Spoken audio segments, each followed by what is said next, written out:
If you are looking to get an adult like this tortoise right here, you're looking at close to $20,000. Hey, what's going on everyone? Kenan here, hanging out today, and we're going to do something a little bit different. We're going to do something that I normally do on Patreon, and that is an Ask Kamp Kenan video. We used to do them years ago here on the channel, and I thought, why not answer some questions rather. And the first one is from Amanda Lynn, and she asks, this is what she says. She goes, according to Brian Barczyk, his blackthroat monitor smells like syrup.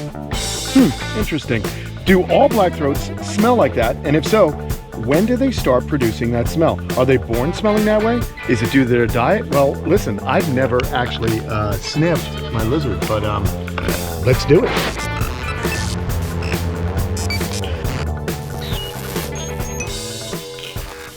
I'm gonna go ahead and sniff them. Let's go ahead and get one of these little guys ready for a sniffy poo. Let's see. Oh, look at that big fella. Oh, they're both under there. Let's see what kind of mood you're in. Oh, okay, good boy. All right, let's see. No, I'm not smelling syrup. I'm smelling blackthroat, maybe. Nope. Oh, a little bit of a whip. Oh my gosh, what a cool lizard though. No, he does not smell like syrup. But these little guys are doing well. They're growing up nice, Amanda, and I appreciate your question. There's Lobo. He's hanging out, wants to see what's going on. It's fun. This littler one seems to hang out inside this hole. So let's go ahead and cover it back up. I like to keep the animals happy with their little habitats. But they're growing nicely, and you can see there's shedding going on. And he did, in fact, let me pick him up and has it. Oh, I don't know. He's getting a little angry. There you go. We're going to now go into our second question, and I can actually answer that question right here inside this enclosure, because this one is from Grant, and Grant says, what precautions should I take before keeping my tegus outside? I'm working on a 16 by 8 foot tall by 6, or is it 16 by 8 foot long by 6 foot tall for the pair of them? Grant. All right, Grant. Well, lizards such as monitors and tegus are, well, they're able to dig. So making sure that the enclosure has a solid bottom. This has a solid wood bottom, and then the substrate's on top of that. Sounds like your dimensions are nice. There's going to be a lot of space for those kind of lizards. They get large. They're about 4 foot tall. So I would make sure that they do in fact have, you know, small enough wire, and it is strong enough. Make sure you check the wire when you put it up for any like weaknesses in it, and basically that's good. You know, here in Florida, tegus are now prohibited animals, and if you do have tegus, you have to have 4 foot tall of poured concrete. Then you have to have your wire structure on top of that, and you've got to have a concrete base for the cage.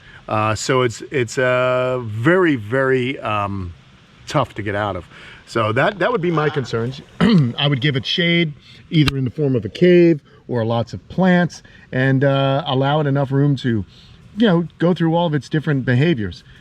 Climbing, digging, drinking, all the stuff that the lizard would need. So that's what I would do, and that's what I would suggest. I think now we're gonna move along, and here we go. Let's go over this way now, since we've been hanging out with, I'm getting whipped by this little lizard, and let me tell you, pretty good whipper. That's Devo. All right, here we are. Let's take a walk over to our next group of animals. There's our buddy Lobo. Good boy, he's hanging out with me. Pond is looking good. Beautiful weather, beautiful animals hanging out. So let's head on over here, and I'm gonna walk and read. I'm gonna have my cheat sheet here. Hope you guys don't mind. I didn't memorize the questions. I'm going cold. We are freestyling right now, answering questions as they are asked. My question is, and this is from Ross Parnigan. My question is, I've raised 2 sulcatas, a female, and 3 leopard tortoises, 2 female and 1 male, together from hatchlings. They are now 5 years old of age, and they have never had no problems at all or any aggression. Is it acceptable to house them together long term, or will I need to make a separate enclosure? There's a big size difference between the tortoises. Sulcata is approximately 50 pounds, leopard tortoise 5 pounds. I am with them daily, and their enclosure is about 160 feet by 30 feet with a lot of visual barriers. Well, Ross, that sounds pretty good, buddy. Here are my sulcatas. They're hanging out. They're moving things around. Looks like somebody's been digging here, of course. Holy smokes.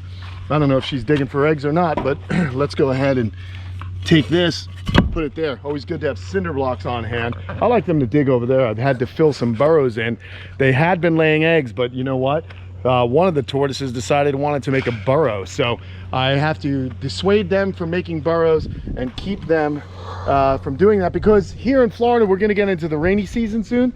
And what'll happen is we're gonna wind up with collapsed burrows, and I actually had a tortoise drown in a burrow that collapsed on him. So it's a kind of a bummer. I do not let burrows happen often. So there's Hercules. His question now, Ross, 5 pounds and 50 pounds? That's kind of tough, dude. That might actually be a little bit dangerous. I know you have a lot of space. I would watch for aggression. It may be worth just to kind of make a section like I used to have here. This got knocked down. I took the screws out, but you could easily make a section just for the leopard tortoise, just so that the tortoise doesn't get injured in any way.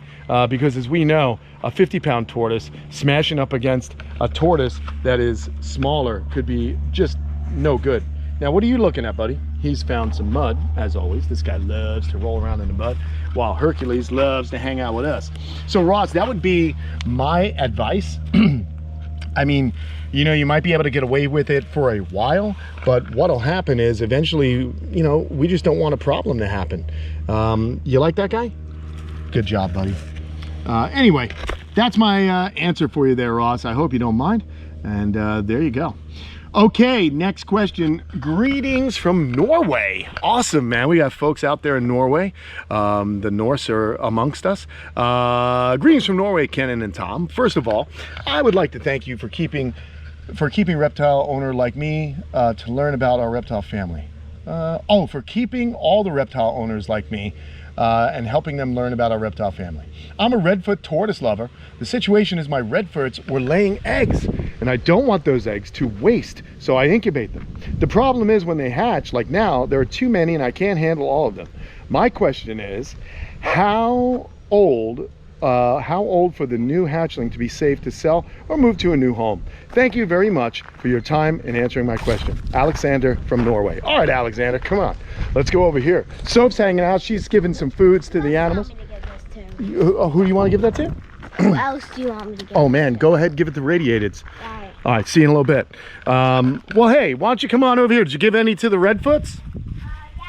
Oh, she did. Well, there you go. Well, let's go over and look at the Redfoots, and then when we're talking about a specific animal, let's go hang out with the animal we're talking about. Okay, so what Alexander was asking is, how old is it safe for the babies to be either moved to a new home or shipped and so on? So the best thing for me to do is to just wander right onto the other side of the old farm here, and I can show you some of my baby Redfoots. We have quite a few of them right now. They've been hatching like crazy, and look at Sophia. She's the best. She put some food out for them. That's really cool. Let's go ahead, keep this open, and then what I'll do is we can chat about these guys. Now, usually these little dudes are hiding under here. Oh yeah, there's a few. There's a few right there. And then we have some under here. All right, there's tortoises everywhere. Let's go ahead and just gently move a few and see if they'll have a nibble. But some of these are very young eggs, like this guy, okay? But what I like to do, and a good rule of thumb, is I check. You see how the belly buttons are healed up? So that's a good sign that these animals are doing well. So I usually let them absorb. See, this one I wouldn't ship for a while because he's still got the fold here on his plastron, and he still has a bit of his yolk that is yet to be absorbed. What I like to do is I like to make sure that the tortoises are eating, that the tortoises' little umbilicus or yolk sac has been absorbed, and that's how I know when they're getting on in age, so that I can ship them and or just move them to a new home. They are really hardy tortoises, so don't be too concerned. Just make sure you give it about 2 or 3 weeks to allow these guys to do what they need to do. Oh, look at that little twisty tie. All right, so that's what I would suggest, Alexander. That is something that I think is a great question. So 2 to 3 weeks, give them a chance to really get big. You can even wait a little longer. Some people wait a month or two before they actually offer the animals up. So thank you, Soph, for shutting that. Let's move along and see what our next question is. The kids are hanging out with me today. And, oh yeah, well, are you still building a pond for the Chinese box turtles? This is from Adam Martinez. Hey, Adam, I have not really been focused on building a pond at the moment for these guys, but they're out and about. Let's go check them out. They're right here. And everybody's moving around at the moment. So that's pretty exciting. I love that. In fact, hey, Sophia, why don't you go grab some crickets in the can? You know those canned crickets that are over there from Flukers?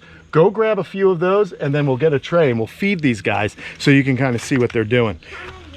Maybe 2 cans of the crickets. It'll say on the box. You know where those boxes are. If you have a problem, just give me a ring. I'll help you. Right now, that is the water dish. Very simple. It's on a timer. It overflows every couple of hours, or rather, once a day it overflows, so they get fresh water every day. I would like to do a larger pond here, but I've been really focused. Hey, got a tray too, Sweet Pea. I've really been focused on building Cayman Creek and some of the other things that need to happen. So I haven't really been able to focus on these guys, but I will. I'll get to it. I'm gonna make everybody happy at the camp. Right now. Do you want the roaches too? No, just these. Thank you so much. So again, guys, check it out. You know, we've got the Flukers gourmet style crickets in a can. Very good stuff. And I'm also excited to let you know that in a few weeks, I'm gonna be heading to the Fluker Farms, and I'm going to be seeing and learning a whole bunch about how they make this food, and I'm going to share that with you guys as well. So what I want to do is just, here, Leo, hold that camera, buddy. Thank you. Leo's being a camera person today, and we just throw this right in there. Here, so let me help you out. These things can be a little tricky. All right, there we go. So I just go ahead and, hey, you know what? Is there any more of this good stuff? Yes. Go grab me like 3 more. Here, take that. Love you. Thank you. Awesome, man. So what's going to happen now is these little guys have quite the sniffers. They'll sniff out this food and they'll head on over and start eating it. Look at this. Oh boy, he's following the camera. But wait, he'll be distracted as soon as he gets that good whiff of those gourmet crickets from Flukers. Bam! That's how we do it here. These guys love their crickets. I also feed them any of the prepared turtle pellets that Flukers makes. They love those as well. These guys are an omnivore, so they're eating what? If you're an omnivore, what do you eat? You don't know? Meat and plant. That's correct. You'll eat anything that's good for you. Very good, buddy. This kid, what a genius. I love you. You are All right, so Soph's gonna go ahead and shut the gates here. I'm gonna go ahead and hand this back to Leo, and he's gonna keep me right there. All right, let's see, Soph. Just give me those. Oh, see, how cool is it? You got little helpers hanging out. We're answering questions. We're learning about the animals. Oh, these guys. Oh, look, Leo, that log is moving, that cork bark. Look, point the camera over there at the cork bark. It's moving, something's happening. What's going on over there, Leo? Look at it be. I think it's another turtle. It's 2 of them. It's 2 of them. Holy smokes. The Chinese box turtles, guys, are really exciting because these guys move around a lot and they're so food motivated. So it's a lot of fun to watch them do their thing. Hold on, I Soph. could do it that time. Oh, I hear you, Soph. These things can be tough, babe. All right, that should be enough. Look at this little guy. That little guy's really chowing down. Here, why don't you throw these out now? All right, I'm gonna take that camera back. Very good job, Leo. And we're gonna get to answering another question, but it's just kind of fun that I'm able to answer these questions and kind of put the animals that we're talking about right in the video. Hey, there's Guapo. I love that guy. How cool. Let's see what the next question is and where will we be going on the camp? Oh my gosh. Let's see. Mr. Kenan and guys, there's something going on here. What is that? We have a new type of turtle. What kind of turtle is that? Look at this, Soph. This is the craziest thing ever. Watch this, Sophia. You won't believe your eyes. Let's see what happens. I don't know. Maybe the magic has ended. But the turtle was walking. This little turtle was walking, and the whole cork bark was going with it. It's a cork bark tortoise. That's crazy. But everyone's waking up. Oh, look. Oh, my gosh. Oh, boy. I don't know. See how strong they are, guys? Oh, there you go. All right, Leo, step back so they don't get your toes. Here comes one of the old males. He's gonna go right into that food. Okay, so we're back. We got another couple of questions. Here we go before we end this video. So it says, hi, Mr. Kenan and Tom. Can you tell us the going prices for albino sulcata and radiated tortoises, hatchling to adult? Well, all right, I guess. I don't really know much about albino sulcatas. They're pretty expensive. Babies are usually around 2,500 bucks.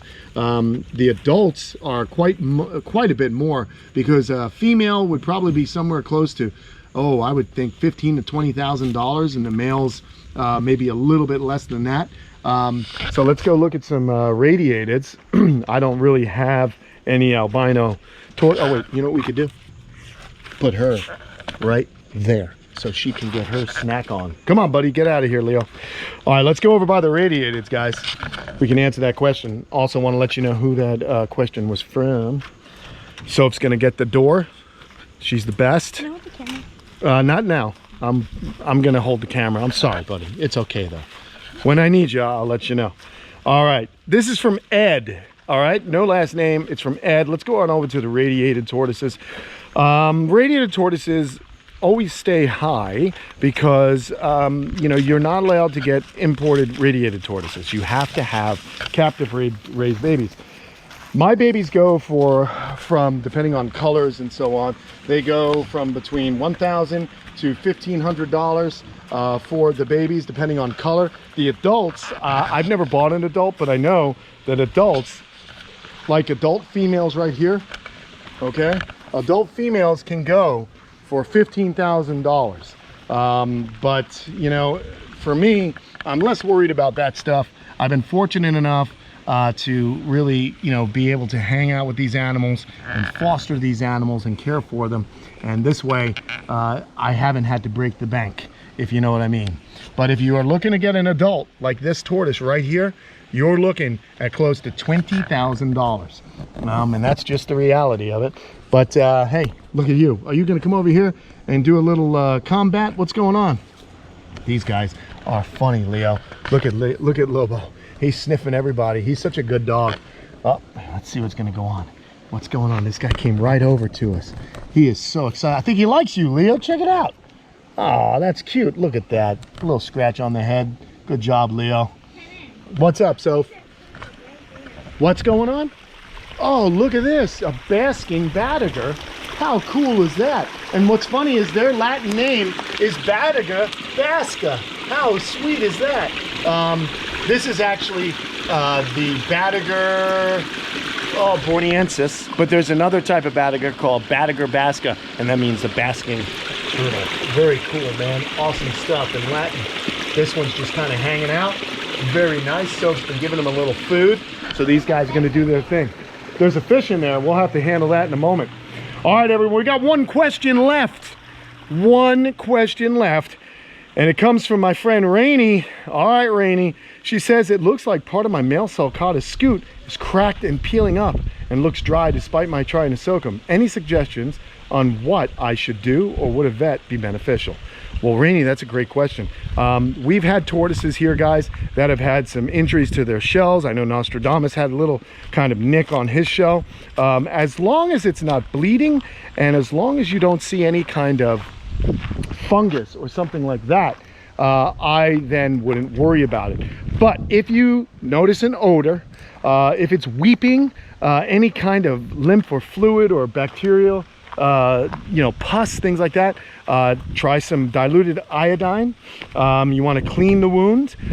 You want to make sure that there's no fungus. Sometimes the topical fungus creams for athlete's foot or jock itch, that helps. And basically, look at this. In the short time we've done this video, the tortoises have gone to sleep. Isn't that funny? Look at this. The last one's hiney is just sticking out right here. Look at that. It's time for bed. These guys know when to go into their shelter for the evening, and I love that. It's really cool when sulcatas do that. So they're really special to me. I love these tortoises. Good stuff for us. Good questions, everybody. Rainey, maybe if you notice that smell, if you see the weeping, if the animal seems like it's in any kind of discomfort, go ahead and consult a veterinarian. All right, everyone, that's a little bit about what I do on Patreon from time to time. We do the Kamp Kenans. We throw them up on Patreon. I answer your questions. Just want to do something different today. Hang out with the kids, hang out with the animals, and share a little bit of knowledge with you. That's what the channel's all about. So thanks so much for joining. If you would like to become a Patreon supporter, head on over to patreon.com/Kamp Kenan. We have a lot of fun over there. I do a weekly live where I chat with all of you guys out there, and it's kind of a fun time. I enjoy it. It seems like my Patreons enjoy it, and hope to see some new folks on there. And in the meantime, what should we do? We should be good to animals, right? Yeah? Yeah, be good to animals. All right, everyone. We lost Soph. We got to go find her. She's trying to get a fish out of the aquascape skimmer. And I guess this little gal is about to head on in. We'll see you guys later. So long. Go to bed. Go to sleep, you little baby. Go to sleep, you little baby. Tortoises go slow. See ya.